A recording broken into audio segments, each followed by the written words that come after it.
Hello, everyone. Your Excellency Ambassador, distinguished guests, speakers and panelists, ladies and gentlemen, all protocol observed. Annyeong hashimka, and hello to everyone. I take this opportunity to welcome you all to this special webinar organized by Korea Africa Foundation and Africa Development Bank, Asia External Representation Office, and African Group of Ambassadors in Korea. Thank you, the organizing committee, for this very good organization. I am John P.M. Masuka, an economic advisor at Tanzania Embassy, and your moderator for today. I am an economist by profession with over 25 years in banking, research, business consultancy, and diplomatic field. I've been working in Korea, working and living in Korea for the past 4 years and over 10 years in Asia. It is an honor and privilege to be given such an opportunity as the moderator for this event that has brought together distinguished speakers and diverse participants across the globe, with the aim of identifying practical ways for cooperation between Korea and Africa in the area of agribusiness. The theme for today is Prospects of Agribusiness in Africa as Convergence Industries. I believe it is an excellent opportunity for stakeholders, both in Korea and Africa, to understand the current situation and the economic trends in agro industries in Africa. Before we proceed, let's go through a few house rules so as to have a swift coordination. First of all, this webinar is live streamed via YouTube channel of Korea Africa Foundation. So in order to avoid interferences, please I'll ask all the presenters to mute your mic unless you are speaking. And if you need simultaneous interpretation, then speakers, you can choose English or Korean in your Zoom option, and others, you can choose the link, whether you want to go for English or Korean. Otherwise, we are going to use chat rooms for comments and additional questions.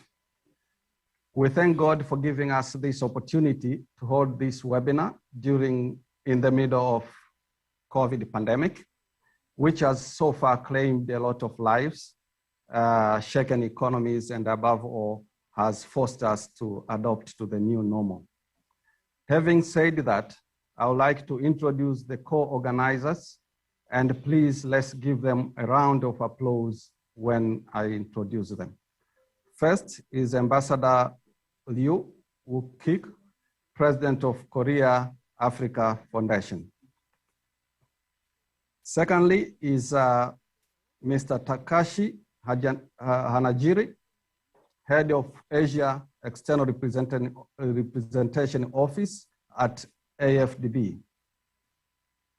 And third is Excellencies Ambassadors from African Group of Ambassadors in Korea, AGA, led by His Excellency Carlos Victor Bungu, Ambassador of Gabon and Dean of Africa Group of Ambassadors.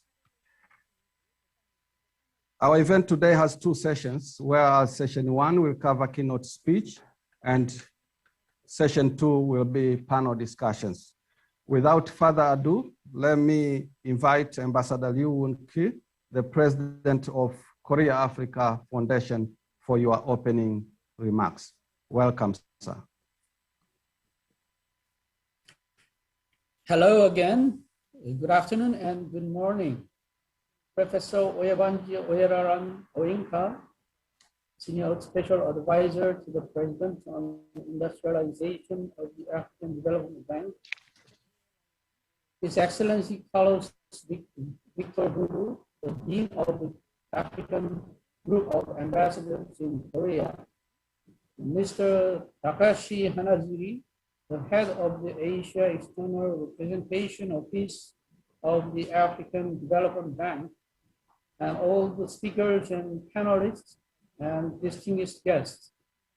I'd like to welcome all of you to the Korea-Africa Business Webinar hosted by the Korea-Africa Foundation, African Development Bank, Asia External Representation Office, and the African Group of Ambassadors in Korea.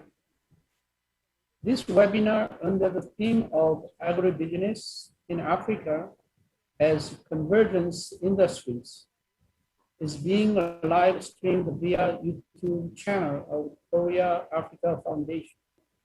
As such, in the post-COVID-19 era, we come to reaffirm the potential of the easier way of communication, consolidating partnership between Korea and Africa as we evolve various methods of conducting seminars and forums beyond the constraints of physical movement.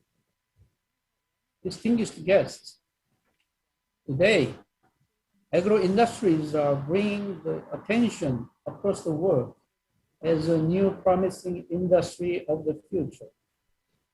Recent trends show that agriculture converges with all types of other industries, such as infrastructure, distribution, logistics, and ICT. Expanding the value chain is so-called the sixth industry. In particular, the great potentials in Africa's agro-industries are calling for our attention. Agriculture is the largest sector in Africa, accounting for 32% of whole GDP of the continent. Furthermore, 60% of the world's untapped land is located in sub-Saharan Africa. Towards the agricultural innovations, African countries are to create a new market of $55 to $65 billion annually until 2025 by investing $340 billion in the agricultural value chain and for the agro-industrial ecosystem. In the upcoming years, the African Development Bank also plans to increase its investments in the agricultural sector up to the annual average of $2.4 billion and will draw more investment from other public and private sectors in addition to AfDB's own financing portfolio. In this context, I hope that Korean enterprises can develop business collaboration with African partners by forging cutting-edge strategies with a better understanding of the trends in agro-industries on the African continent. I look forward to today's webinar, serving as an opportunity to discuss various ways of agribusiness cooperation between Korea and Africa. Distinguished guests, agricultural sectors have always carried significance as a key industry. And now we are to reiterate the importance of agriculture in the era of COVID-19 pandemic and the climate change crisis. The theme of this seminar, Agribusiness in Africa as Convergence Industries, is very timely under the current circumstances and is all the more meaningful for Korea and Africa in joining hands together to explore ways for cooperation. I wish that this webinar will provide another momentum to solidify our partnership and share insights that will shape the future of prosperity. Lastly, let me thank everyone who has worked hard for the preparations of this Korea-African Business Webinar. Once again, I would like to thank all the participants who are joining us online today. Thank you. Thank you very much, Ambassador Liu, for your valuable remarks on the importance of agriculture, its linkage to other sectors, and need to work together to explore these potential. Please allow me, ladies and gentlemen, to give this opportunity to Mr. Takashi HANAJIRI, Head of Asia External Representation Office, Africa Development Bank, for his welcome remarks. Mr. HANAJIRI, you are welcome. Thank you, Economic Advisor, Mr. Maska. Your Excellency, the Ambassador, Mr. Woon-Ki, President of the Korea Africa Foundation, Your Excellency, Mr. Carlos Lungu, the Ambassador of Gabon to Korea, Dean of the African Group of Ambassadors, and the Dean of whole Diplomatic Corps in Korea, distinguished ambassadors, Excellencies, ladies and gentlemen. Let me say a very warm welcome from Tokyo to all of you joining this special event co-organized by the Asia External Representation Office of the African Development Bank, the Korea Africa Foundation, and the African Group of Ambassadors in Korea. The African Development Bank Group is Africa's premier development finance institution whose main mission is to spur sustainable economic development and social progress in its regional member countries. There are now 81 member countries, and Korea is one of the most important, active, and long-standing partners of the bank. For nearly 4 decades, our bank has 40 offices in Africa, and there is one sole external office outside the continent in Tokyo, Japan, where I'm stationed and serve for the Asian member countries. I'm delighted that despite these challenging times, the AfDB maintained its AAA ratings with a stable outlook by all 3 major global credit rating agencies. Furthermore, recently, the bank group's concessional arm called African Development Fund, ADF, has been ranked 2nd worldwide among 49 international agencies for its quality of official development assistance, ODA, according to the Center for Global Development report. So we preserve our trustworthiness and quality of services despite the pandemic. During the unprecedented situation, the AfDB launched a $10 billion COVID-19 response facility to provide immediate liquidity for countries to meet urgent financing needs. We also launched a $3 billion Fight COVID-19 social bond in global capital markets, the largest US dollar denominated social bond ever in world history. Over the past 5 years, investment at the AfDB Group has been guided by its strategic development priorities called High Fives, a strategy set by the bank's president, Dr. Akinwumi A. Adesina, as his visionary framework for development in Africa. Feed Africa, or agriculture and related industries, is one pillar of these high fives. Today, we will focus on the agricultural sector and discuss how Africa and Korea can cooperate more in this specific field. Our senior official, Professor Banji, and public and private partnership investment expert, Ms. Mond, will share the way forward for the next 2 hours. The bank's Asia office recently organized the Asia launch of the 2021 African Economic Outlook for Asia audiences. More than 400 participants from across the African and Asian continents attended. I would like to share 3 messages. Number 1, Africa's GDP is projected to grow by 3.4% this year, while last year GDP contracted 2.1% due to the COVID-19 crisis. Number 2, overcoming Africa's debt challenges will not only benefit the continent, but also profit its partners in Asia. Number three, stronger business ties between Africa and Asia would make the economic recovery of both regions more durable because of the cross-core movement of economic activity between the two regions.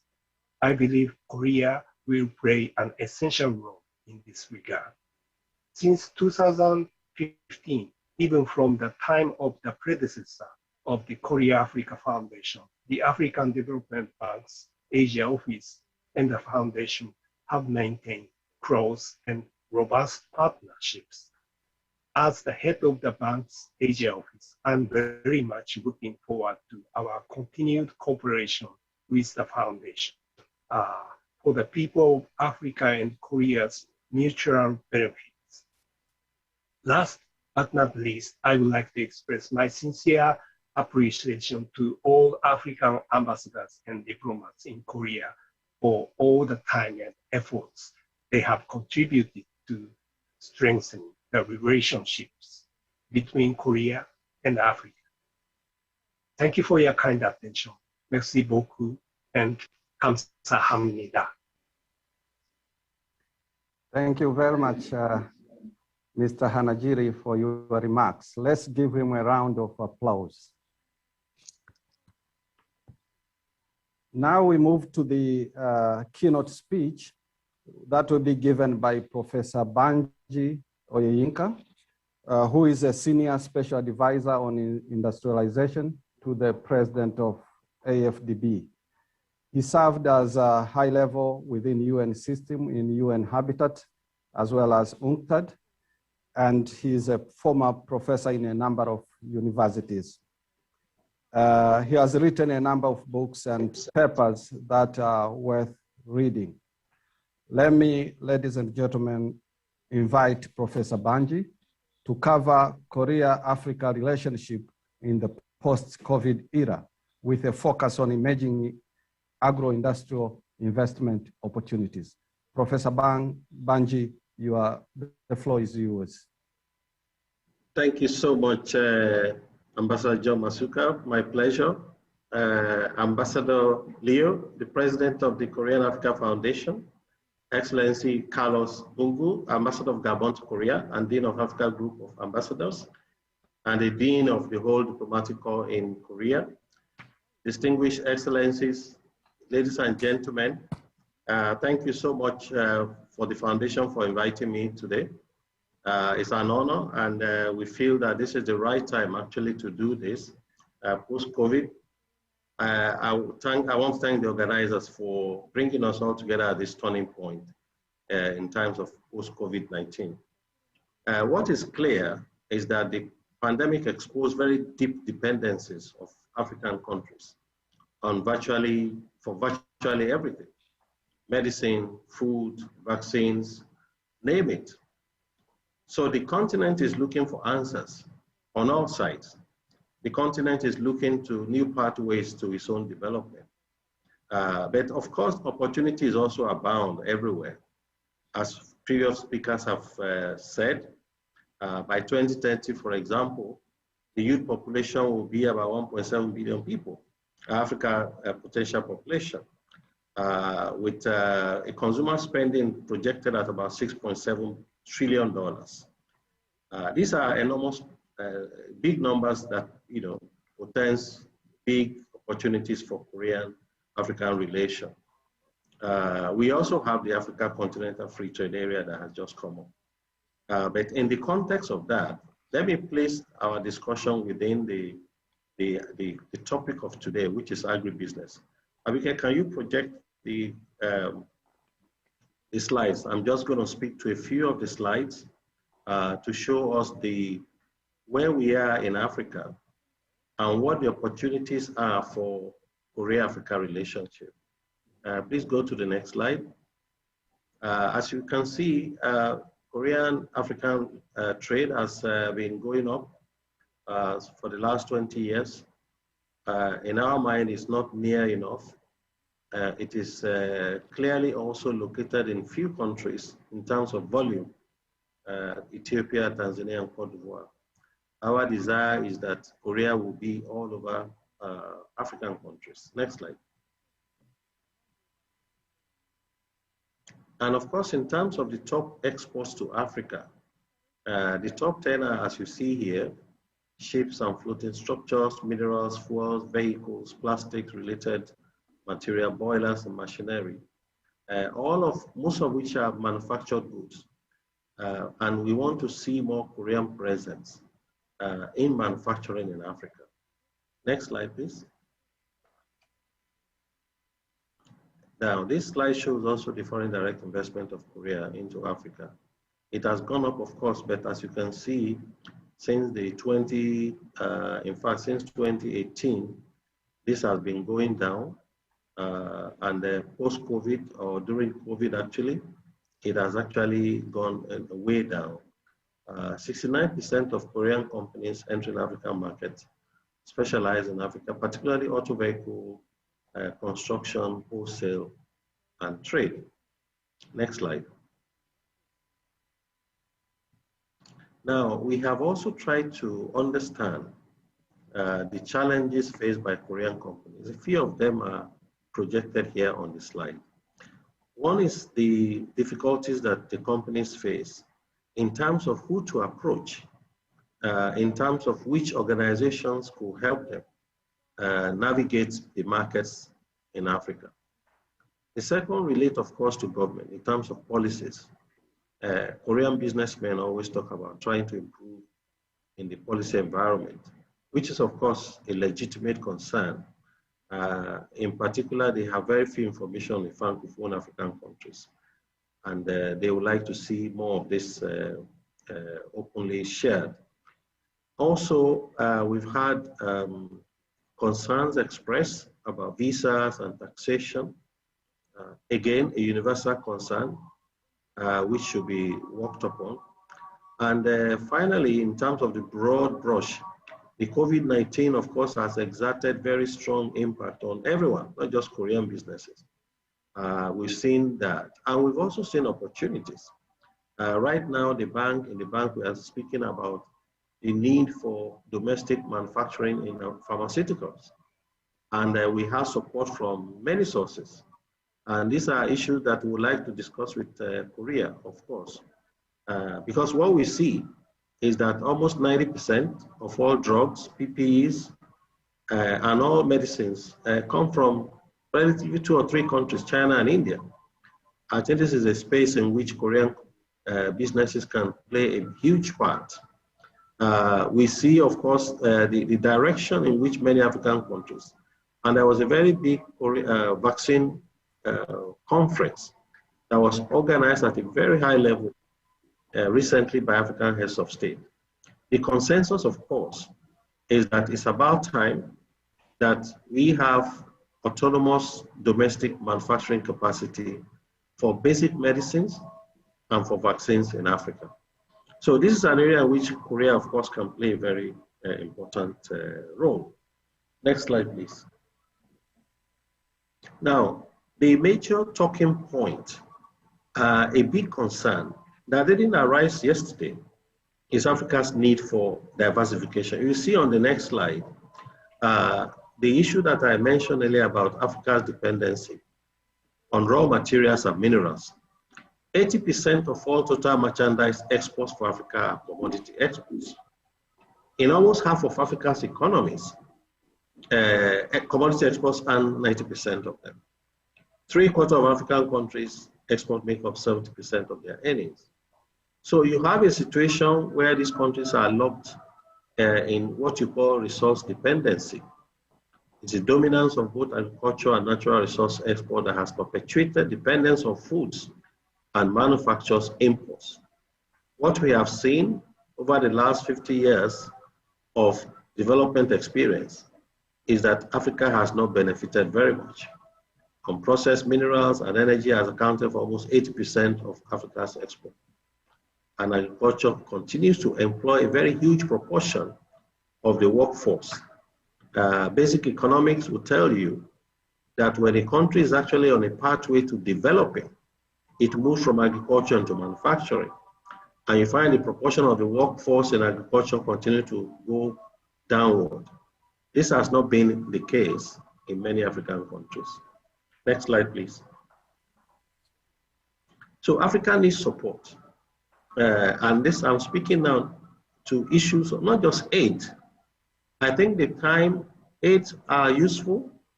Aid will continue to be important. But what Africa needs today is investment, is engagement. And this is where this particular conference with South Korea is extremely important. The country itself, a very impressive, Korea has had a very impressive history of development. It followed the other Asian countries in what you call the Flying D's model, moving from textiles to chemicals to industries, steel. I myself visited Poyang Steel Plant in 1980. And we know that Poyang has become one of the most efficient steel companies in the whole world. This is an impressive thing for a country that, 50 years ago was also suffering and in poverty. So we have a lot to share and learn from each other. And this is, for me, the starting point for Korea's engagement with Africa. Now, we are actually discussing, when you hear many development economies say, oh, Africa cannot develop in the same way that Asia developed. African industrialization cannot proceed the same way. No, we are not looking to proceed the way Korea proceeded or Japan proceeded. Africa will have to find its own pathways. But there are very important fundamentals that underlie all development. And that is the fact that all economies must modernize. And this is our starting point. Modernize by industrializing their economies. And this is where the bank, and Dr. Additional in particular, has the vision of what they call the special agro-industrial processing zones. We actually discussed it when we came to Korea in February of 2019. To give you an example, the global food industry is almost 5 times bigger than automobile, is 7 times larger than IT, is 8.4 larger than iron and steel companies, industry. The global food industry, agro-processing industry, is about $8 trillion, employing 40 million employees. And we know that Korea is also extremely good in this area. From the figures that we have in 2018, Korea's export in food and agribusiness was close to $12 billion. So what are the opportunities available for Korea? Can you go to the next slide? In agro industry. I'll discuss in very broad way. My colleague Monday will go into more specifics. Now, we want to provide end-to-end solution for African countries. And this is where the bank is at now. We're in about 10 countries with the vision that Dr. Additional set out for all of us, right from production at the farming level to the production within agro-processing areas to trade and marketing of agribusiness. We want to ensure that African countries, can you go back to that slide? We want to ensure that we provide we improve agricultural productivity, and I think Korean businesses can have a big part to play in this. Inputs, mechanization, irrigation, climate smart agriculture, and of course infrastructure. In aggregation, storage, distribution, value chain. In on-site investment like power, infrastructure, water, sewage, ICT.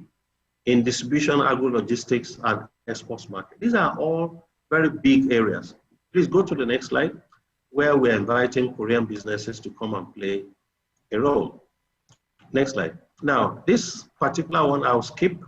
I see that Monday's slide is going to show this. Let me skip this one. Now, in the Feed Africa partnership that we already have with the bank, Korea has given grants, loans, technical assistance in several areas, production, agro-processing, and scaling up. What we are inviting the companies to do is to come and make investment. And I believe that the bank is in a very strong position to leverage this relationship with us, to increase and take to scale existing and successful agri interventions across Africa with Korea's support. I know Korea is playing a part, for example, in the Bure Integrated Agro Park in Amara region in Ethiopia.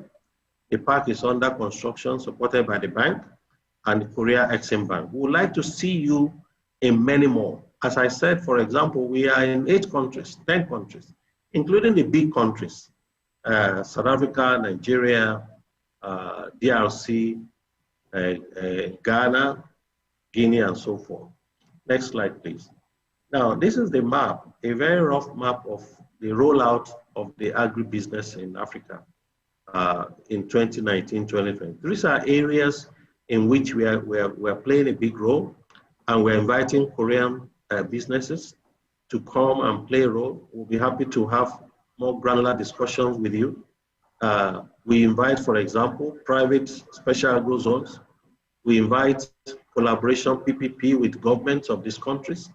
We invite equity contribution. We in fact invite technical assistance by Koreans, those who have managed zones in Korea. I'm aware that Korea has close to 400 parks of this nature, and I will be happy to work with you in developing this agro zone. These, we believe, are structurally transforming areas for Africa because they are multi-sectoral.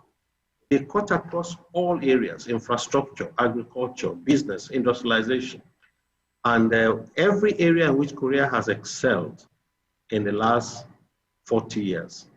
Next slide, please. Now, before I end this, what should we be doing? Number one, my recommendation would be that we'll be happy to have a more in-depth discussion with a Korean high-level trade and investment group. If that is a possibility that Honorable Ambassador can organize with the bank. As a matter of fact, when we came to Korea in 2019, there was a discussion for such a visit at a very high level to the president of the bank. And we can use that as a way to kickstart this kind of discussion. Korea could also create more investment funds to support African startups. Now, startups, not just in IT, where Korea has excelled. We are aware that Korea was voted actually the most innovative country in 2019, far ahead of many European countries. So we want to also invite you. There are several startups in Africa. There are centers of excellence for young people all over Africa, and also to use IT within agribusiness. We've been working, for example, on drones in agriculture with Korea. I think Tunisia, we actually had a very productive meeting in Tunisia, where Korea, an institution in Korea, was working with Africa. Finally, I would also want to invite you to take advantage of the Africa Continental Free Trade Area to deepen your relationship with us. There are big countries, large countries: South Africa, Nigeria, Ethiopia, Egypt, Angola, Morocco. And such partnership, we believe, is going to benefit both sides. And like I said earlier, the bank is in a place to actually offer that assistance for us to work together. Thank you so much, and we look forward to deepening our relationship, and we look forward to investment from Korean businesses. Thank you very much. Thank you very much, Professor Banji. You put it rightly that the imbalance in exports and trade between these two sides needs to be worked on. And also you mentioned that there is a need for Africa to diversify. And of course, the special zones for agriculture could be one of the ways to solve this. And thank you for the whatever the bank is doing, because you are doing a lot in this area, and you are inviting further discussions for Korean companies and the African side to explore more how we can work together. Thank you, and let's give a round of applause for Professor Banji. We'll come back to you during Q&A. We have some questions for you, so stay tuned. Let's go to the second presentation, which comes from Mr. Park Yang-ho, who is a senior research fellow at the Korea Institute for International Economic Policy. He is an economist and he has a PhD from International and Area Studies and an MBA from Hanguk University. He has a special interest in Africa and hence has been doing research and lectures on various topics, and he has published a series of papers. His presentation will be on business opportunities in Africa's agro value chain. Please, Dr. Park, this is your time. The floor is yours. You're welcome. Can you unmute, please?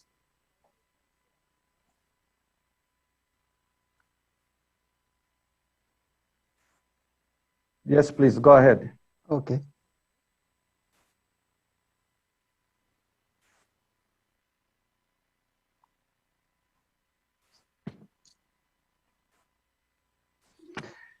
Okay, good morning, good afternoon, depending on where you are. Thank you, Chairperson, and everybody who take part in this video conference. It's my honor to join this forum on Africa Agribusiness. I'd like to express my thank you to Korea Africa Foundation for inviting me to this special event. Even though everything is uncertain with this COVID-19 pandemic, this conference is very meaningful in that it shed light on agribusiness opportunity in Africa. My presentation will provide overview of significance of the agriculture sector in Africa and highlight driver of the agribusiness and the agricultural potential in Africa. And also I touch upon the challenge facing Africa agriculture sector of today. Let me start with the significance of the agriculture sector in Africa. As you know, agriculture is the future of Africa. This sector holds the key, the economic, social development, and poverty reduction, and food security in Africa. This slide shows that how much important agriculture is in Africa. When we think of agriculture in Africa, poverty image usually come to mind, but agriculture sector is the backbone of the many Africa economy. Agriculture production and agribusiness sector together constitute around 45% of the Africa GDP on average. Agricultural production generated 25% of GDP, and the share of the agribusiness sector alone in Africa GDP is estimated at around 20%. This figure on the right shows that agricultural production and national income goes hand in hand in Africa. Based on this fact, it is well documented that agricultural development is much more effective than in any other sector in poverty reduction in Africa. From now on, I will deliver the main factor driving Africa agricultural development. The overall political stability and unprecedented economic growth are the main factor. Africa has long been regarded as a hopeless continent and a profitable market, therefore forgotten market. Political instability, weak purchasing power, as well as poor investment environment has contribute to total ignorance on Africa development potential and the business opportunity. However, it is old story, Africa changing, wake from the old image. Actually, Africa continent now a turning point, starting to move. As we see this slide, the Economist, the famous UK magazine, routinely described Africa hopeless continent until the early 2000s.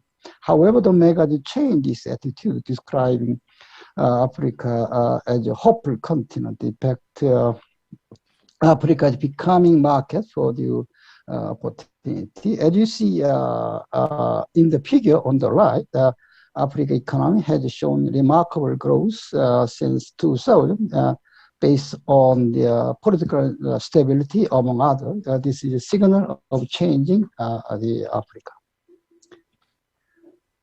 The urbanization and increasing GDP per capita and the population growth are also key factors driving Africa agricultural development, especially urbanization and growing middle class, major trend shaping the future of the Africa agribusiness. As you see on the slide, urbanization in Africa is progressing very fast. Today, around 40% of Africa population live in urban area, and in the near future, the share of Africa urban population is expected to reach half. With the left on about urbanization and middle class is steadily growing. Africa middle class population that vary greatly depends on the classification criteria. However, what is clear is that middle class population with the purchasing power is on the rise. Emerging middle class increase food demand and also change food consumption from unprocessed traditional food to quality food. In Africa, most of processed food is consumed by middle class living in city. Urbanization and growing middle class drive supermarket revolution. Supermarket in Africa started to emerge in early 2000, but now expanding into many Africa cities. So, for example, ShopRite, which is South Africa food retailer, currently operates in 14 Africa countries. In Kenya, more than half of the urban people now regularly shop in supermarket. Supermarket in Kenya account for 30% of total retail market. Africa population is growing faster than any other region. According to UN, by 2050, a quarter of the world population is forecast to live in the Africa. The foreign direct investment is another key factor driving Africa agribusiness sector development. FDI in Africa is expanding into agricultural sector. In the past time, the FDI into Africa is largely limited on certain area, such as oil and gas mining, but today the FDI is diversifying into the other sector, including food and agriculture sector. As you see, in this figure on the left, since 2008, FDI into Africa food and agriculture sector is on the rise. This trend is expected to accelerate further, considering a growing interest of foreign investors in Africa agriculture sector. According to Deutsche Bank research, 2/3 of global farmland that attract foreign investors is located in Africa, mostly Sudan, South Sudan, Mozambique, Tanzania, Ethiopia, Madagascar, DRC, Zambia. If you look at the share of FDI in different agricultural sector, as you see in figure on the right, pesticide, fertilizer, and the agricultural chemical account for almost half of total investment between 2003 to 2015. There are a variety of agribusiness players in Africa. This slide shows a top 20 foreign company investing in Africa agricultural sector from 2003 to 2015. The multinational companies such as Diageo, Sabumiller, Coca-Cola, Heineken, Oram International, and Nestle are in the top ranking. Heineken currently had 23 learning projects in 13 African countries. Oram International, which is a major food agribusiness company, is operating across 20 African countries. And many other international agribusiness companies are present in Africa. For example, the Del Monte has been operating in Africa for more than 20 years, producing fruit and vegetable. The Africa agribusiness sector is now becoming a key target for international investors around the world. The land grab issue remains highly controversial. However, there is no doubt that these foreign companies actually are pointing the way to the Africa utilization of enormous potential. the China investment is also promoting Africa agricultural development. As you know, while China expands the issue of power every corner of the world, Africa is no exception. Until currently, China investment in Africa largely has been focused on infrastructure construction, mining, and manufacturing. However, China investment into Africa is becoming diversified into agricultural sector, seeking agribusiness opportunity. The figure on the right shows China agricultural land acquisition in Africa from 1982 to 2002. Some Western media accuse China of the land grab, but China helped develop Africa agricultural development through investment of the support. I got a signal to, I have just 5 minutes, so my time constraint make me move on next slide. The agriculture is still underdeveloped, so many African countries do not feed themselves. Africa agro sector has long been caught in low productive trap, undermining food security. And unlike other regions, green revolution is not happening in Africa until now. Why Africa not able to escape from the food security? Why Africa agriculture sector lagging behind the rest of the world? But the challenges are facing Africa agro sector is countless.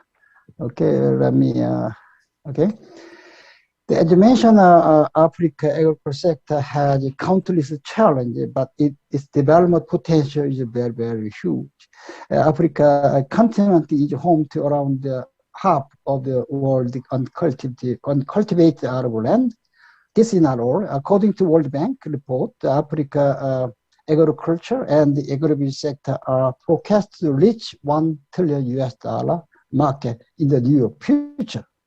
This means that Africa agricultural potential is truly exceptional. By all count, agriculture and the agribusiness is likely to become new oil in Africa continent. As you see a figure on the right, currently agricultural production in Africa remains far below its potential. In case of the corn, its production is no more than 20% is the potential.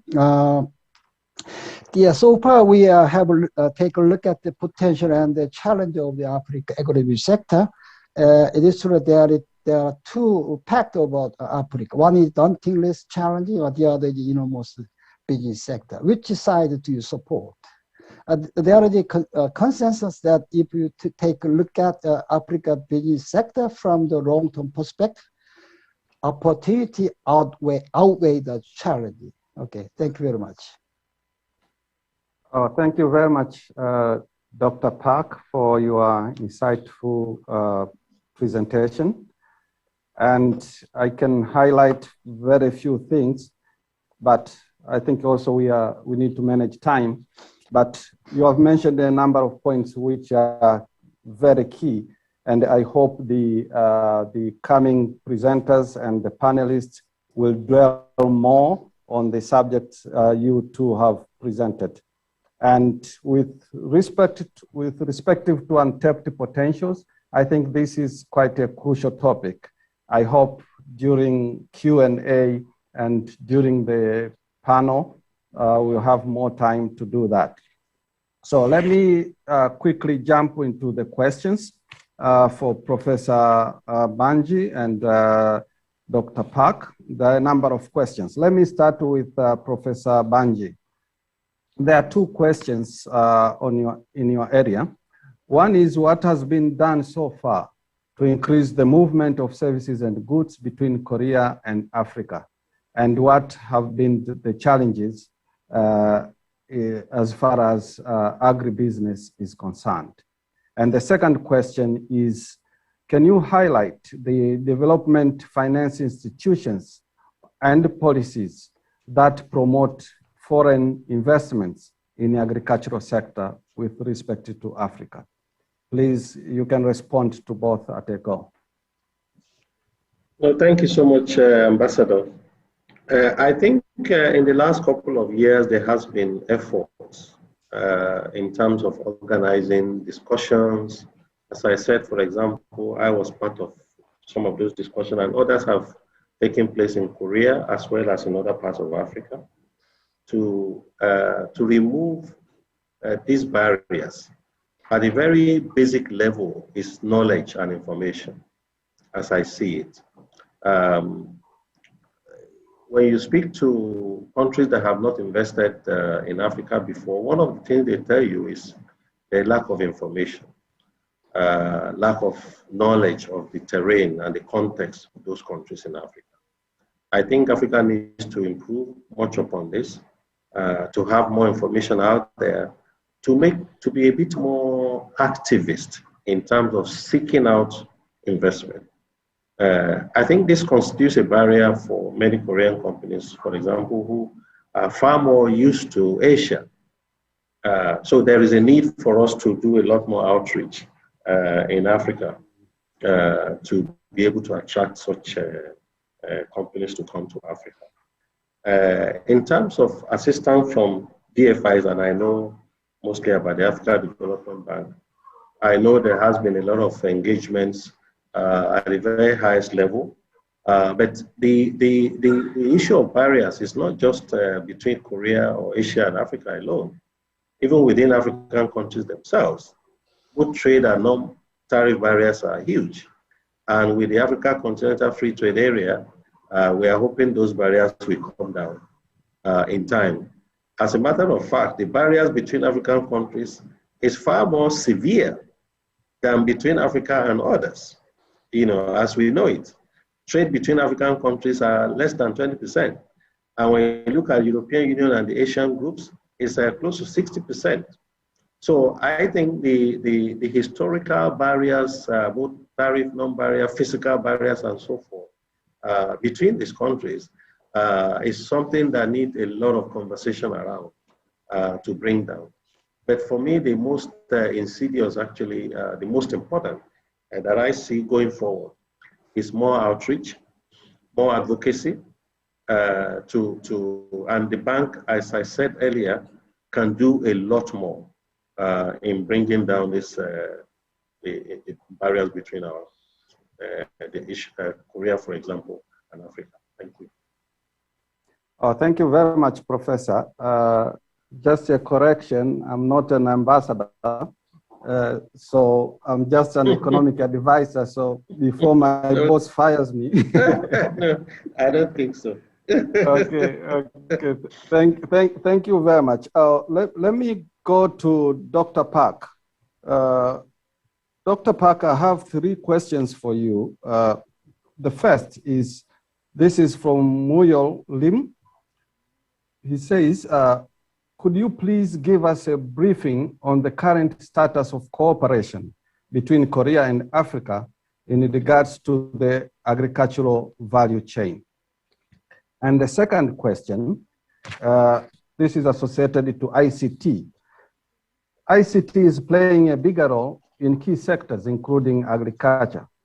What are the cooperation possibilities given the Korea's level of ICT? And the third one, these are 2 questions together from the Embassy of South Africa, asked by Kwang Soo Jin. He's asking, could you please give us a briefing on the performance of agriculture-related Korean companies operating in Africa? And lastly, what is your outlook on the opportunities for Korean companies in the African smart farm market? Please respond. Okay, thank you, moderator. Okay, so far the cooperation between Korea and Africa in the agricultural value chain sector have not been active for many regions. However, the possibility cooperation in this sector is higher than in other areas, As you mentioned, agribusiness is a core sector shaping the future of African economic development. At the same time, the Africa untapped the agribusiness sector provides Korea with a tremendous business opportunity. Indeed, Africa had an enormous but often overlooked potential, one of which is the agribusiness sector. This means that there will be huge business opportunities throughout Africa agricultural value chain, including input, supply, production, processing, trade. As it previously revealed, economic growth, urbanization, growing middle class are driving agribusiness sector in Africa. I think sesame is one of the most promising trade item between Korea and Africa. Africa's sesame seed production potential is outstanding among the other regions. And Korea is trying to diversify its import, the market for sesame seed. The Africa sesame, the producer have a reputation for its high quality. Currently, Africa sesame seed export is highly focused on the Chinese market, which is characterized by short-term export approach based on hit and run thinking, as far from long-term strategy based on quality-oriented approach. Sesame is essential ingredient in Korea diet, but sesame production have continued to decrease. As a result, Korea has relied on the import for large portion of sesame the consumption. Again, second question is on the ICT, right? The ICT is expected to use widely throughout the agricultural sector in Africa, which is enabled to contribute to enhancing agricultural development. The ICT application will be driving agriculture the transformation. This includes farming practice such as planting, sowing, and combating pest disease and agro extension services, dissemination agricultural knowledge, access to credit and the marketing. I think the drone technology that also hold a great power to change the future of Africa agricultural sector. Many African countries seeking agricultural development through drone technology. Drones are expected to benefit Africa across the Africa the sector. A drone is a promising area of cooperation between Africa. Korea government and the drone industry are making inroads into Africa drone market with a huge growth potential. Agricultural drones are becoming more common in farming practice in Africa. The Ministry of Land and Infrastructure and the Transportation in Korea, 국토교통부, and the multiple Korean companies participate in Africa Drone Forum held in Kigali, Rwanda in last year, generating $35 million in export consulting for more than 100 cases. At this forum, at this Africa Forum, the Tucson Mobility Innovation, they showcased the hydrogen drone technology in the hope of venturing into the Africa the drone market. And on the last question, okay, my answer like this one. So far, only one small number of Korean companies have been active in the agricultural sector. In the past time, the 6 Korean companies engaging in agricultural activity: Uganda, Congo DRC, Madagascar, Mozambique, and now there are only one Korean agricultural company operating in Africa, Uganda in cassava. But smart farm is the future of the Africa agriculture. Smart farm is a sector where there is a high possibility of cooperation between in Korea. The mobile digital device, such as the mobile computer, mobile phone, and mobile camera, and the personal navigation device allow Africa farmer to access their information different technology. And Korea had dramatically increased the productivity and the quality of the agro products through smart farming. For example, the adaptation of the ICT to greenhouse horticulture led to 30% increase in production and 50% of rural area income. Thank you. Thank you very much, Dr. Park. I think we need more time to discuss all these, and I know there are additional questions submitted by other people. So we'll try to respond to them after this session. Maybe if I could give 1 minute to Professor Banji to wrap up, just 1 minute. No, thank you very much, John. Once again, I want to thank the organizers for an excellent organization, for bringing all these wonderful people together. Our message is very clear. Please, Africa is open for business to serve Korean companies. Please come. The bank is right in the middle of it to facilitate your entry into African markets, particularly in production, in value addition. This is the pathway for Africa. We believe that agribusiness is the pathway by which we can develop and move forward out of poverty. Thank you so much. Thank you very much, both. Let's give them a round of applause. It was really fruitful. That's the end of session 1. We'll now switch to the session 2, whereby we have panelists. And welcome, ladies and gentlemen, to the session 2 of this webinar. And session 2 is mostly panel discussion that will focus on Korea-Africa agribusiness cooperation. And let me briefly introduce our panelists. We are going to have 3 panelists. The first is Ms. Monde Nyambe, who works as a Principal Public-Private Partnership Officer at AfDB. She's a seasoned financial services professional with over 15 years in Pan-African experience, both in private sector and at the bank. Her experience includes in multiple fields: agriculture, finance, infrastructure, rural finance, and other areas. In the past, she worked in the banking industry in Zambia, Nigeria, South Africa. She has a Bachelor of Economics, Master's in Finance, and she is a PhD candidate in Development Finance. Ms. Nyambe will cover special agro-industrial processing zones that were mentioned before by Professor Banji. The second one will be Ms. Jongran Lee, who is a Secretary General of Rural Development Administration.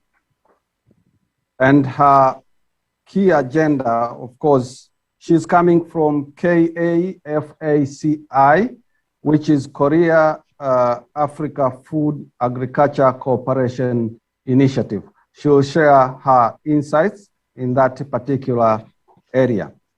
And we have also Jongran Lee, who works with Korea Africa Food and Cooperation. I think I'm mixing something here, but let me introduce the third one.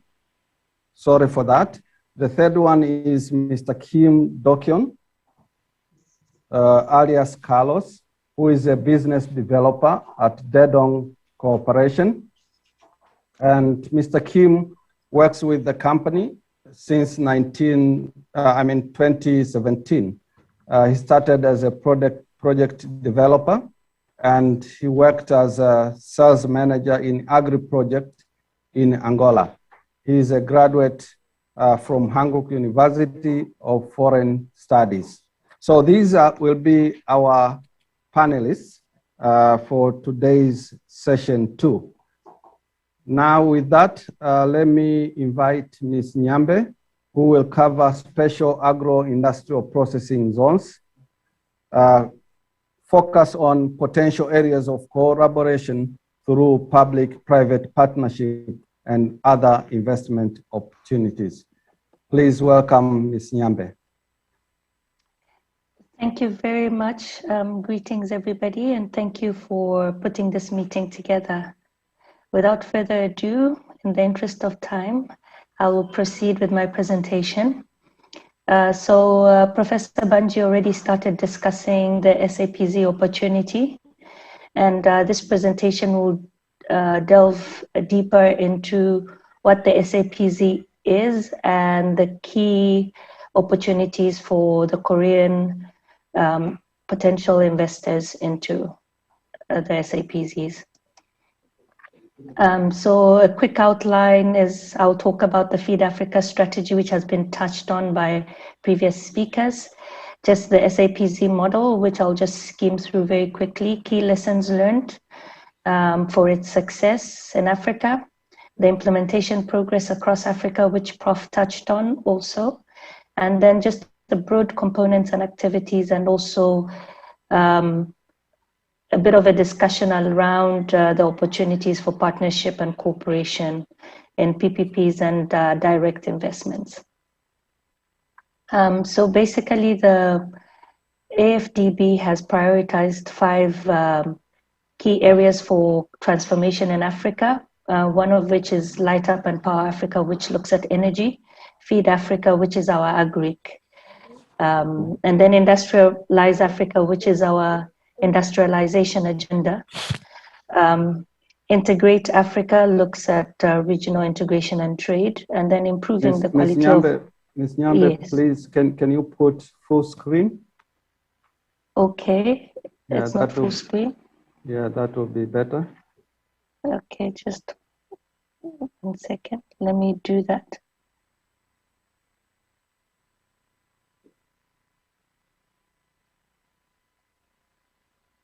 Let me just...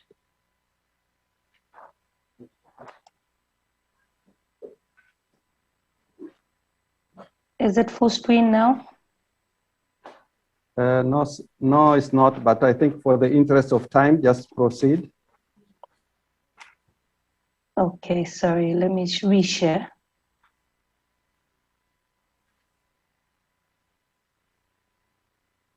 Okay, let me reshare.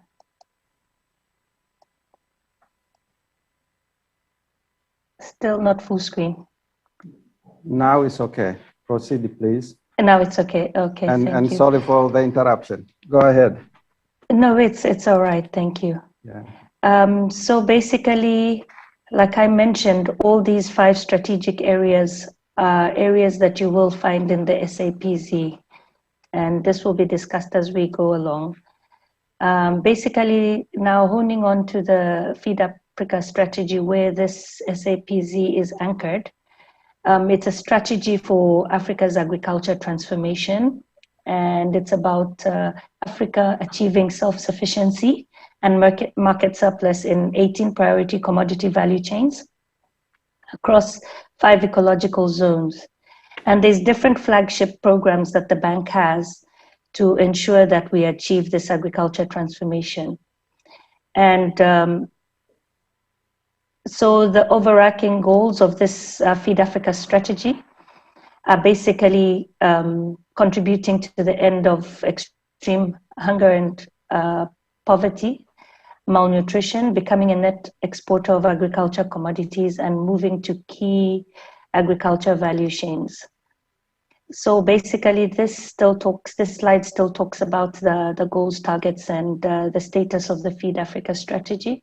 But basically by 2025, the strategy looks at lifting 130 million people out of extreme poverty, achieving zero hunger and malnutrition, and then ensuring that Africa's net balance is zero, trade balance, and then increasing Africa's share of market value for processed commodities by 40% at least. So the share of global agribusiness is huge, as has been emphasized by previous speakers. I'll give an example of some of the opportunities. If you look at the next 2 to 3 years in Nigeria, for example, we are looking at we're working with the Nigerian government to assist them to develop 8 SAPZs in the next 2 to 3 years. And if you look at globally, the agri-food industry is the largest subsector of manufacturing industries. It's even larger than automobiles, IT, iron and steel. And in 2018, the industry employed 40 million people. So it's a very large industry. So when you look at the special agro-processing zones, the key goals and outcome of these is to enhance productivity, to reduce post-harvest losses, to reduce the cost of operations through shared facilities and economies of scales that come from agglomeration, to increase value addition in agricultural produce. And then the key outcomes of this SAPZ are basically to reduce food on imports, just like the Feed Africa strategy mentions, to assure food security, nutrition at low and stable prices in country, to boost revenue and agriculture exports, basically to boost rural livelihoods and reduce the rural-urban drift that we experience in Africa. It's one of the challenges Africa faces. Create sustainable jobs, especially for the youth. Revival of stranded public and private sector funded assets. So this is something that we see a lot of in Africa. We have a lot of brownfield SAPZs that we're looking at. So that's our strategy, looking for low-hanging fruit, looking for initiatives that have been begun and have been abandoned, and we build on that to accelerate the implementation of the program. So now just quickly, what are special agro-industrial processing zones for the purpose of those who are not very familiar with the term? So basically, these are shared facilities to enable agriculture producers, processors, aggregators, and distributors to operate in the same vicinity, thereby reducing transaction costs and sharing business development services. This ultimately increases productivity and competitiveness. So the government typically, so we look at this being a government-enabled, private sector-led project. The government would bring in adequate infrastructure, energy, water, roads, and ICT, also waste treatment plants and so on, to rural areas of high agriculture potential, and thereby attract private investment into the area. So an SAPZ, an agro-industrial hub, within the SAPZ would be a centrally managed tract of land developed and dedicated to supporting firms and other stakeholders engaged in agro-processing. So the ownership and management of the hub is usually controlled by a dedicated independent entity, often in a PPP arrangement with the government. So this is a quick schematic diagram of what an agro-industrial processing hub looks like. As you can see, it's right in the center, in the middle of where production happens. And outside of this processing hub, you can see production is happening, and we've got the agriculture transformation centers clustered around it. I'll talk about that in another slide, just to explain what that is a little bit. So within the agro-processing hub, there's a lot of industries that set up in there to do the value addition of these value chains that are processed within the area.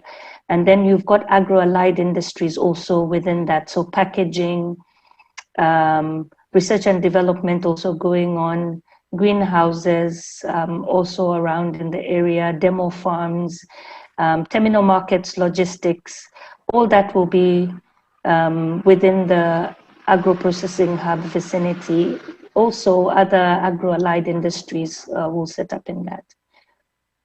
So just again, to a different way of presenting the components of the SAPZ. As you can see, it's an end-to-end solution to agriculture value chains.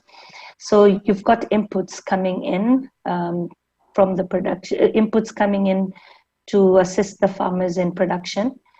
So you've got farm credit, improved seeds, irrigation, extension services, and this leads to production and productivity at the farm level, which through our agriculture transformation centers, which also act as aggregation centers, pre-processing, storage, sorting, grading for improved shelf life to reduce post-harvest losses happens at the ATC level. This leads then to processing and distribution at the agro-processing hub level. And this then is further taken to different markets, domestic and foreign. And like I've mentioned, I've talked about the ATC, so I'll just quickly skim through this. It's basically set deep within the production area, and it serves as an area which provides inputs to the smallholder farmers and everybody involved in production around there. So you've got your agri-clinics, farm credits, collection centers, tractor hire, and other inputs that are provided to the smallholder farmers. And then also it serves as aggregation center for the outputs that come out from there, and the primary handling facility of the produce in the area. So just quickly, some key lessons learned. So site and commodity choice are based on competitive advantage, and then in enhancing productivity to guarantee supply of raw materials to the processing plants that set up within the industrial hubs. And like I mentioned, again, I'll reiterate, it must be public enabled, but private sector led. And then affordable financing is also critical for all the players across the entire value chain.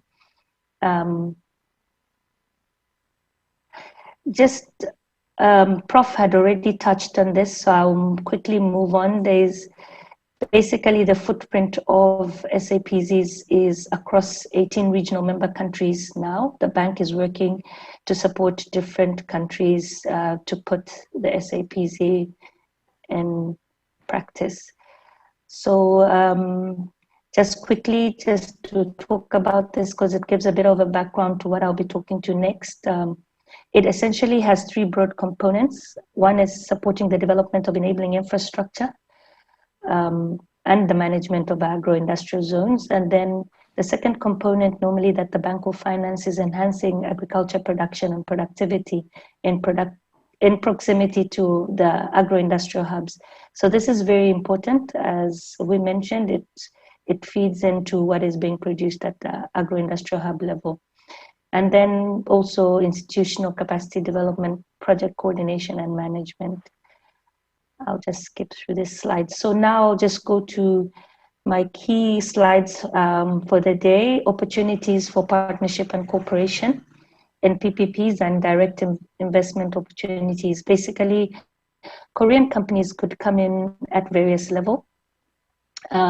Korea as a country also could come in to support this initiative at various levels. So providing market linkages is one of them. So a market that is ready to buy what is being produced in Africa is an area of cooperation and partnership. End-to-end financing solutions across the entire value chain. Like I mentioned, co-financing of SAPZs with the government, with the various DFIs that are financing us, being one of them. And then financing smallholder farmers, financing the commercial farmers, finance to SMEs, and so on. Sorry, I repeated smallholder farmers. And then zone construction and facility management. So with a track record and experience of Korean firms, there's an opportunity there. So for Korean firms to come in. Also equipment supply at the construction phase, because Korea has industry leadership in this type of initiative. So we expect knowledge transfer, equipment supply, and so on to be something that Korea would bring to the table in this. And then in providing an enabling environment, again, knowledge transfer on how to create an enabling environment and crowding in private sector into agro-processing. Because when you look at the ease of doing business criteria, Korea is ranked very highly. It's in the top 5. So again, jointly or directly through joint ventures and so on, processing, Korea would definitely bring in industry leadership in this. Production also, large-scale integrated farming and different value chains. This is an area where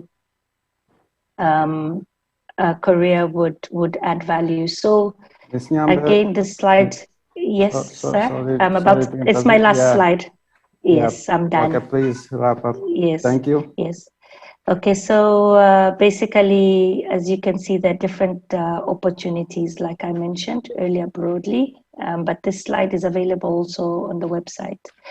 And my key messages, just my last key messages in 30 seconds.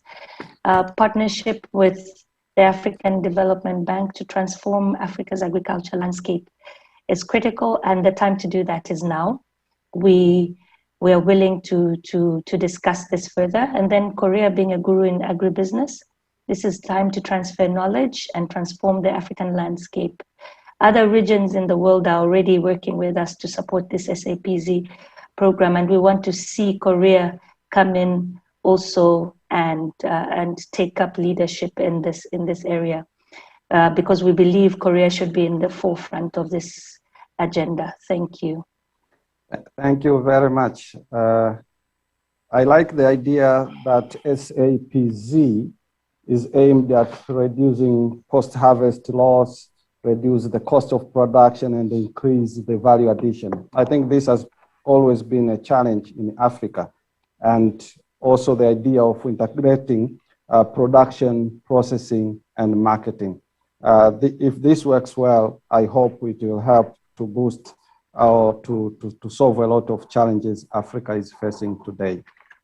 And we'll come back for Q&A, but I would love to see how this kind of program helps to the group of youth, because youth is a challenge, a big challenge in Africa, and also how technology is embedded in this particular project. We'll come back for that. When you're responding to the questions, please, it will be, I think, advantage to the audience if you could a little bit touch in that area or emphasize on whatever you presented. Let me invite Ms. Jongran Lee, who is the Deputy Director in Korea Africa Food and Agricultural Cooperation. She will discuss the projects of Korea Africa Food and Agriculture Cooperation Initiative.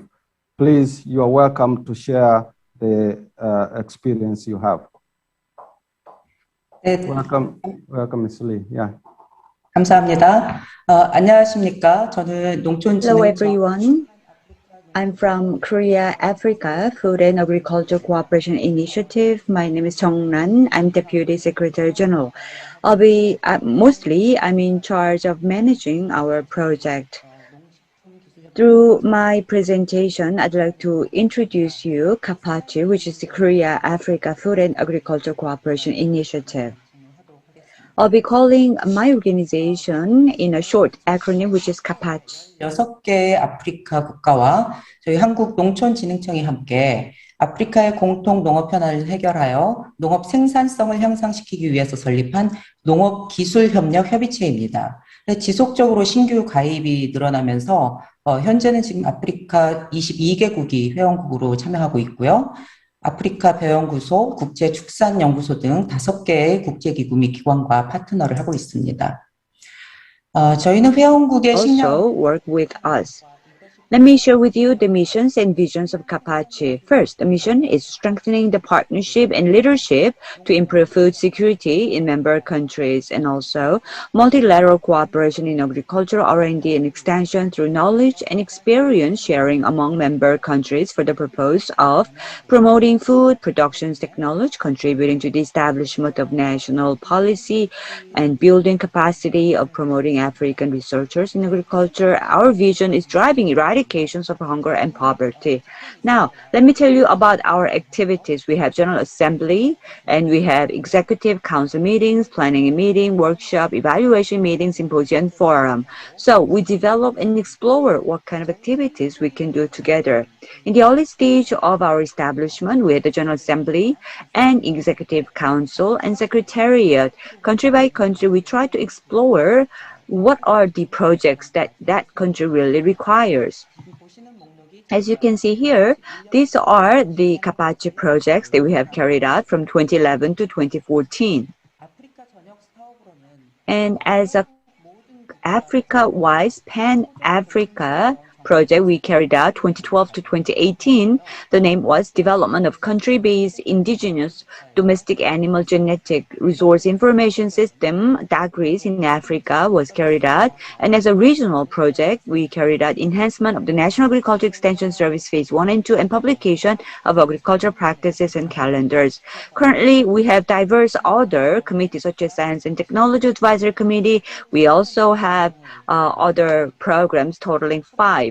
And each program by program, we have numerous projects. Let me show with you what kind of projects we have been doing. First, in the area of the basic agricultural science, we try to improve the technology and conservation of the genetic resources, and also baseline survey for agricultural mechanizations in Africa, capacity building on molecular breeding for the development of South and South cooperation model. Those were done under the basic agricultural science. And for the horticulture, development of the applications of the post-harvest handling model for horticultural crops. And now going into the livestock, we have conducted promotions of the good management for increased productivity.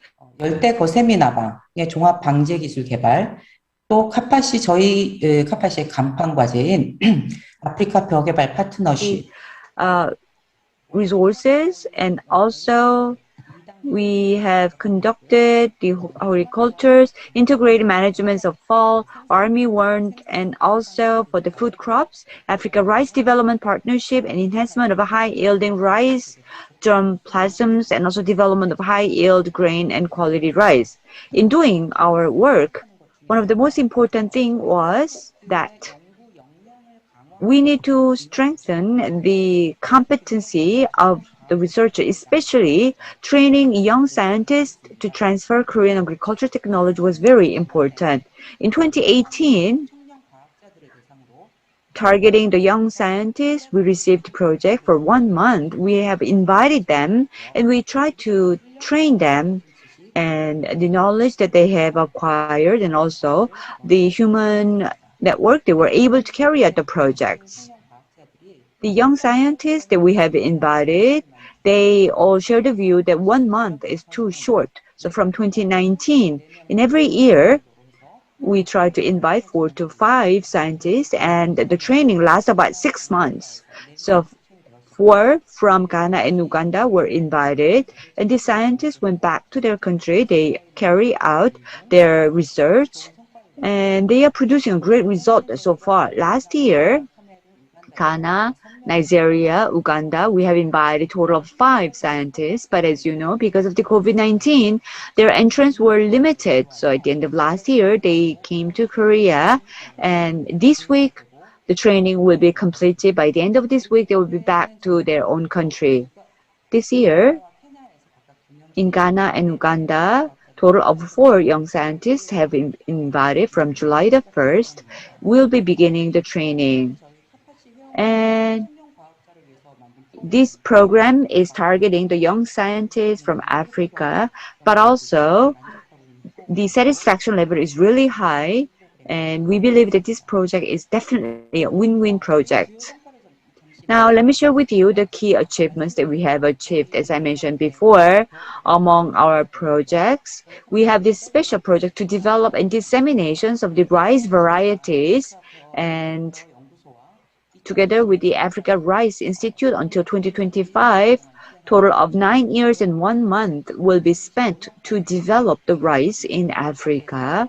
And there are 19 countries joining us in this project, and more than 55 improved rice varieties will be developed and disseminated.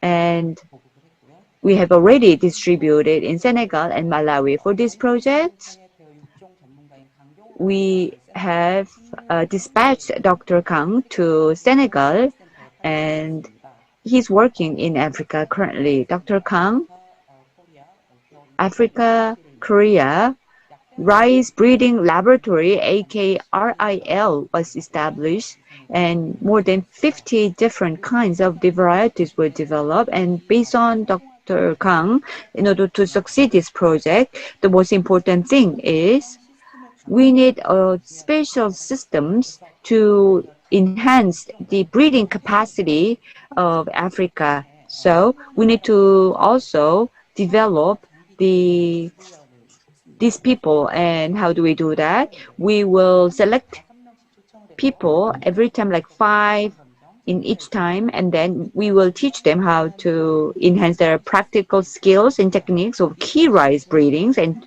also we will teach them the theoretical aspect of the breeding. And 5 countries in the first half and 5 countries in the second half. So total of 10 people have already completed their training. But unfortunately, because of the COVID-19, and moving between the countries were prohibited, we couldn't continue. And Dr. Kang's was supposed to stay in Africa with a term of 2 years. But Dr. Lee, who is the predecessor of Dr. Kang, has been dispatched to Africa. And this year, another project started, and 4 trainers are receiving training from different countries. In the later part of this year, 5 people from 5 countries will join the training again. As you can see here, this photo shows the Kapachi rice breeding capacity building, starting from the very beginning of how to choose it all the way to final harvest.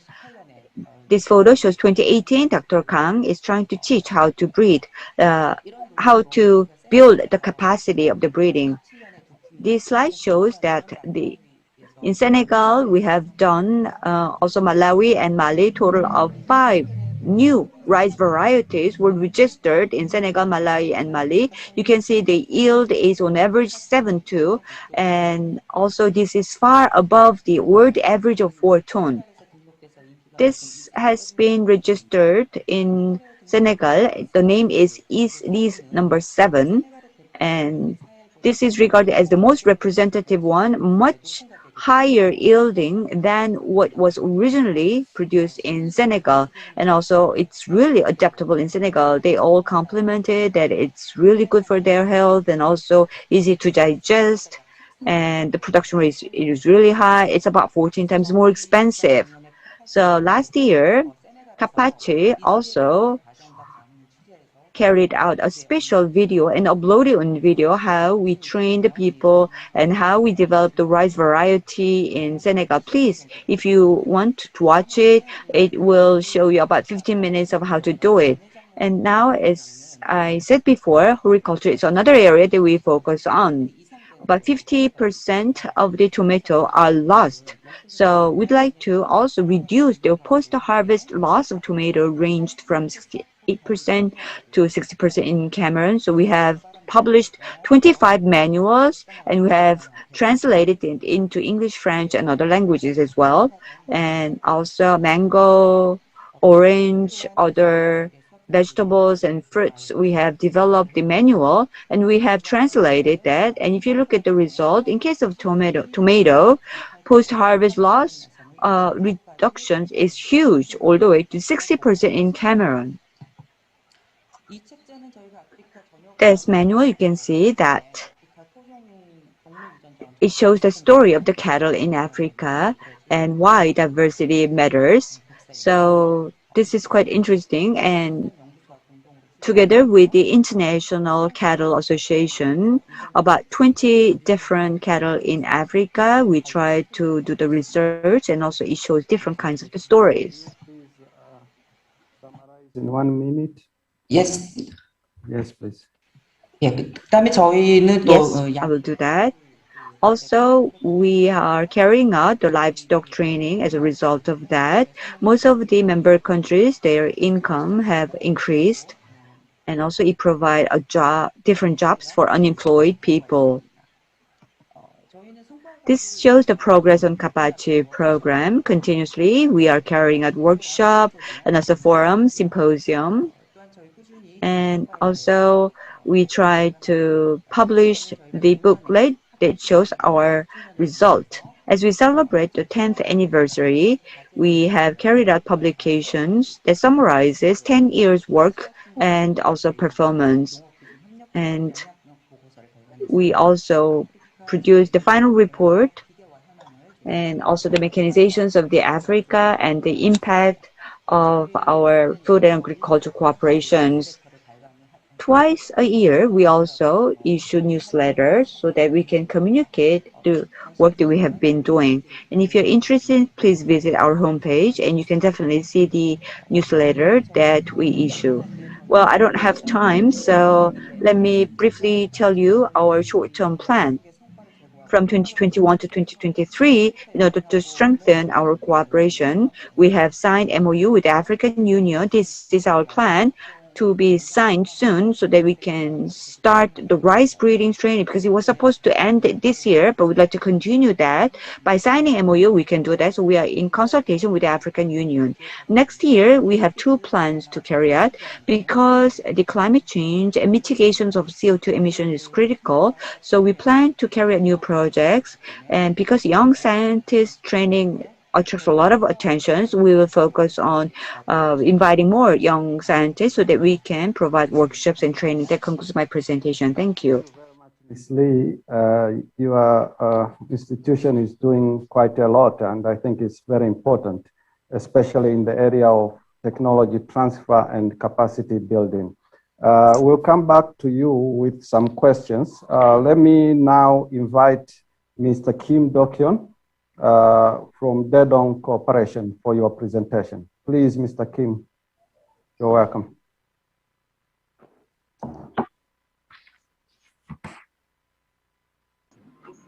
오늘 웹세미나에 참석해 주신 여러분 안녕하십니까? I would like to thank everybody for participating in Korea-Africa Business Webinar today. I'm here on behalf of Dedong Corporation, and today I would like to talk about the cooperation case of our corporation for agricultural business in Africa. And I will start my presentation. Today, I will first introduce our company to you and then talk about successful cooperation cases and some of the challenges and difficulties that we have discovered in doing business in Africa. First, this is our corporation. It was founded in 1947, and we are a well-known agricultural machinery manufacturing company. And our consolidated sales revenue was $814 million last year. We employ 1,500 employees, and our business types include agricultural machinery manufacturing, sales and service, mobility, smart farms, and product lines include tractor, combine harvesters, and so on.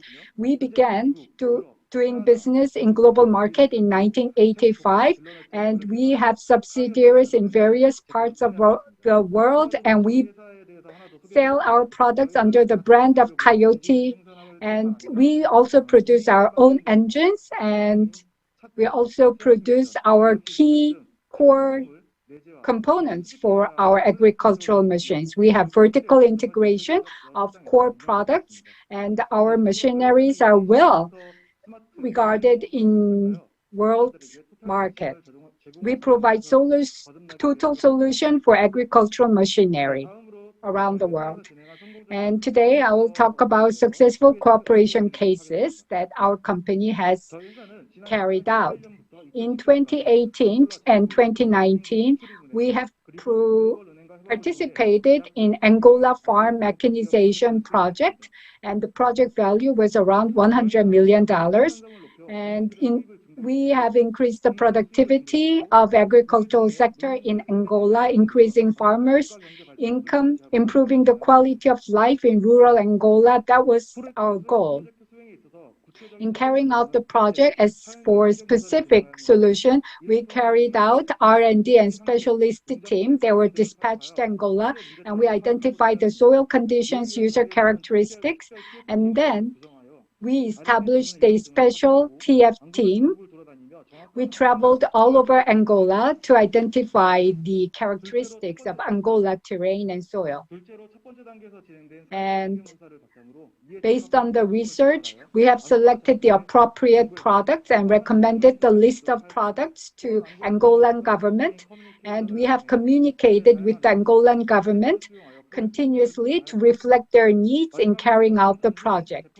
Last but not least, we are not just providing the product, but we are transferring the operational technology and know-how so that Angolan experts can carry out the operation by themselves. For that, we have carried out sales and part manager. We have established a specialist team, and they are now in Angola transferring our knowledge and technology to Angolan stakeholders. Next, in carrying out, this is the activity. I would like to show you some pictures. First was the product inspection, and Angolan government officials visited our plant in Korea to inspect the products that were being manufactured. The second picture is the products shipped from our plant, and they have arrived in the Angolan farms. And this is about how the technology is transferred. We're not just providing the products, but we are providing the technology needed to operate the products. We demonstrate how to operate the machines. And we have invited the key technical engineers sent by the Angolan government to Korea so that they can learn how to operate and maneuver these equipment. And we also visited Angolan rural village, demonstrating our machines to Angolan farmers. So many Angolan farmers became acquainted with the Korean equipment, and we have promoted our products in the Angolan rural community. And third, some of the challenges that we experienced in Africa, there were 3 challenges. First, delay in process. Some African countries still don't have computer network. They still depend on paperwork in some cases. In that case, there were some misprocessing and delay of process. And it was somewhat frustrating for us. And financing for the private sector. Actually, this was the biggest challenge for us in doing business in Africa. All over Africa, we have traveled various regions and met with various potential customers, but these potential customers do not have the purchasing power. They needed financing to purchase our products, but creating such financing program for private sector was very challenging. So I was wondering how other countries in Africa were providing the solution, but in Japan, JICA, when in Southeast Asian countries, they are providing financing solutions for South African people who are purchasing JICA products. And last but not least, finding a good local partner was difficult. In Korea, when we go to Europe or other countries, well, we had to find good partners, but compared to that, we were late to enter African market compared to other companies. So we need good data or platform for finding a good partner, but we did not have such platform yet. That's the end of my presentation. Thank you very much. Oh, thank you very much, Mr. Kim, for sharing that experience. I'll go direct to Q&A. We have a number of questions. I'll try to pick some of them, and if time allows, we can accommodate more questions. First, I'll go to Ms. Nyambe. Are you there? Can you unmute, please? Yes, I'm here. Yes, please. I have 3 questions that I would like you to go through quickly. Okay. Yeah. First, what are some of the measures or policies that are in place to support foreign companies to do business in Africa? And the second question comes from Woon-Ki from Dasan Consultants. This is the vice president. Is asking, I would like to know what future projects AfDB has in plan in regards to agriculture where foreign companies can participate. And lastly, AfDB perspective on the possibility of Korea's participation in Africa agricultural sector. This is from Mr. Yu, Seoul National University. So please, if you can answer those questions briefly. Okay, thank you very much for the questions. I'll begin with the one from Mr. Moon. The measures and policies that are in place to support foreign companies doing business in Africa. So when you look at the ease of doing business in Africa survey that was conducted in 2020 by the World Bank, a number of African countries have made strides basically to improve their policies through doing policy reforms in order to make it easier for foreign businesses to set up within Africa. Some policies that are in place include easing company registration processes, providing work permits like Prof. Banji alluded to earlier for foreign nationals who are going to work in Africa, flow of investment capital, as well as tax incentives. And just some specific ones include registration of property. And I looked at some countries that have actually improved their policies. These include Benin, Chad, Eswatini, Ethiopia, Guinea, Mauritius, Nigeria, Togo, Zimbabwe. Getting credit, it's been mentioned as one of the hindrances. So some countries have made strides in that. Credit to the industries and potential partners that are going to partner with, for example, Korean companies. Some countries have scored better on that in the ease of doing business. Starting up a business, so all that is required to start up businesses. Some countries in Africa are making strides in that area, and they've scored better in terms of easing doing business in Africa.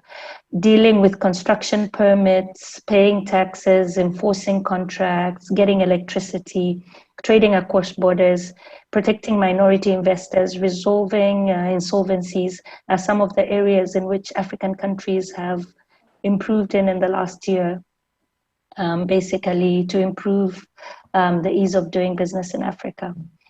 In terms of the second question, the future projects that the AfDB is doing in regards to agriculture, I think SAPZs that we've presented, the special agro-processing, industrial processing zones, and different agriculture value chain development projects that the bank is embarking on, present some areas in which foreign companies can participate. Also, we've got a non-sovereign operations window, which looks at structuring different debt and equity transactions in agribusiness. So even, for example, setting up agri-funds, that's also an area in which foreign companies can participate. Looking at the perspective of Korean companies' participation in African's agriculture sector, I would say this is a highly welcome development because Korea has huge industry experience.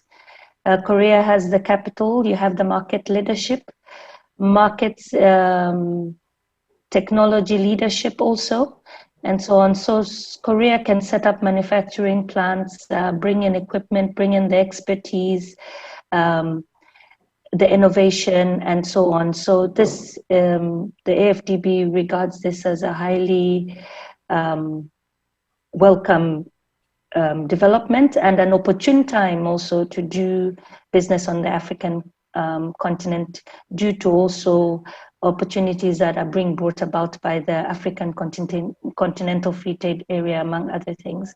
So there's markets, and we need to increase the market share of produce. Thank you very much in Africa. Thank you. Thank you very much, Ms. Nyambe. Time is not in our favor. I think we'll provide more explanation later. So let me jump quickly into Ms. Jongran Lee. There's one question here. Where in Africa do you think has appropriate environment to cultivate Korean rice? And also, someone is asking, how can youth access more opportunities provided by your organization? 네, 질문 감사드립니다. Thank you. First of all, regarding rice, there are two types of the rice. One is a sticky rice, which is japonica, and second is indica. So two types of rice. In case of the rice that we cultivate in Korea, it's a japonica type of the rice. And because of the African environment, it's not suitable. We tried similar thing in Southeast Asian countries, but because of the climate, weather, or environment, japonica is not suitable. Therefore, even though we'd like to develop our rice, japonica, especially the unification rice that we have termed a special one, it's a very unique one, but also it cannot be cultivated. So African rice breeding, the indigenous rice that have already been developed, we try to come up with a genetic development of these two different rice breeding. And we try to come up with a really high quality rice breeding. We are utilizing that. I'll give an example. If you look at the latitude, Morocco, Tunisia, I believe they have similar climate with that of Korea, but because of the high temperature, japonica, the Korean rice breeding, cannot be well grown there.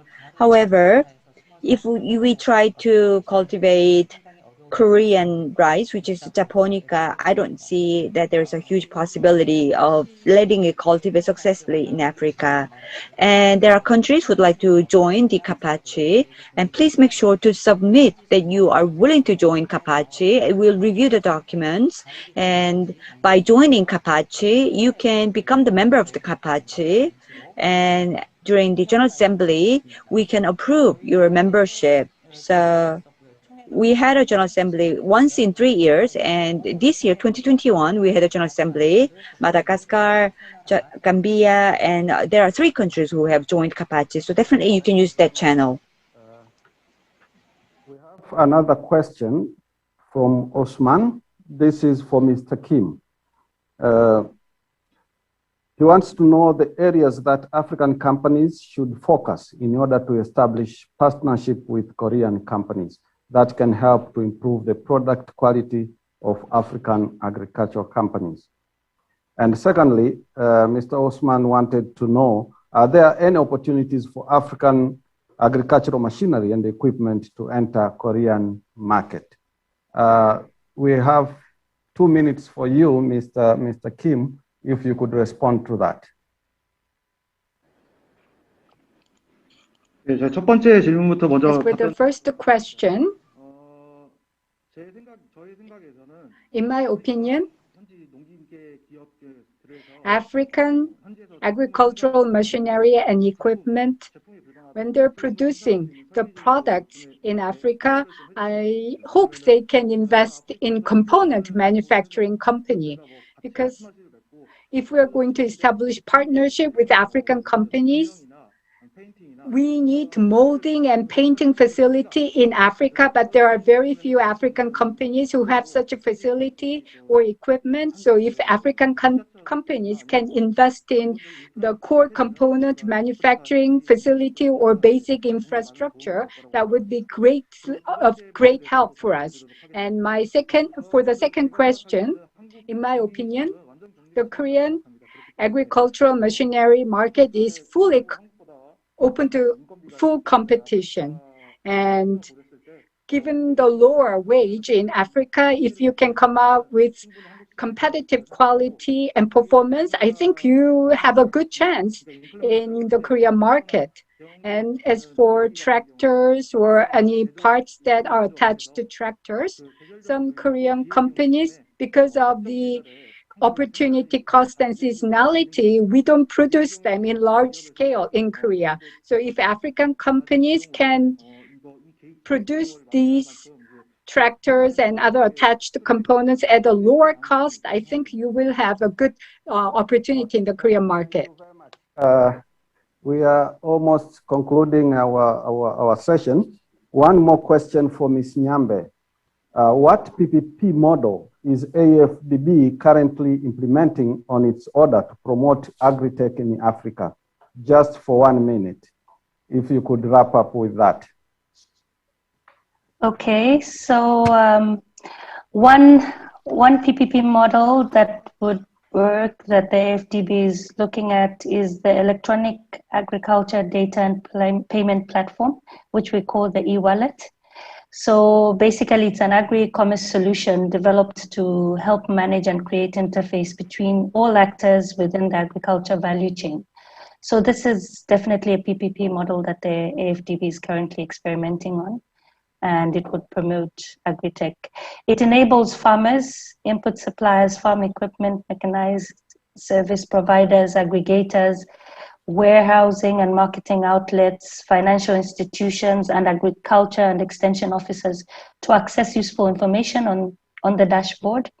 It also collects comprehensive personal and biometric data of all agri-actors and manages the activities from production to marketing on the platform. It incorporates a feature that facilitates financial transactions amongst various actors and the generation of detailed MIS reports for statistical purposes, also on the same platform. It's computer generated, and it links with banking apps that link smallholder farmers, traditional bank accounts with mobile money platforms or existing payment platforms in the country. It also provides a host of services such as input financing, crop insurance, transport, haulage services, warehousing, aggregation, and marketing, as well as mobile banking services. So basically, in a nutshell, it serves as a one-stop shop software which coordinates the activities of all players along the entire value chain. Thank you. Thank you very much for the panelists for the great job you have done. And definitely, different stakeholders have different roles to play, because we have heard that there are challenges, a lot of challenges in Africa and in Korea that we need to iron out. But AfDB also need to look at, there was an issue with regards to finances, so to see how to collaborate with other financing organizations to solve those challenges.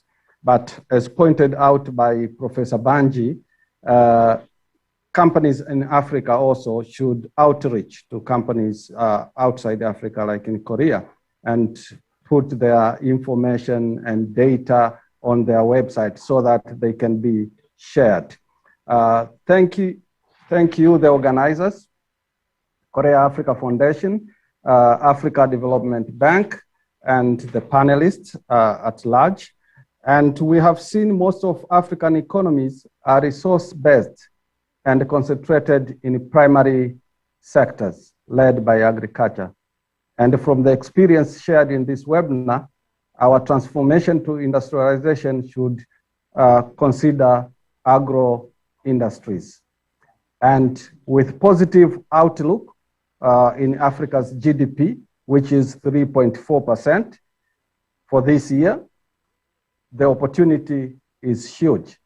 It was pointed out by Professor Banji again that we all need to work the details together to see the best way forward so that we could unleash the potentials that are existing between our two countries or two continents, Asia and Africa.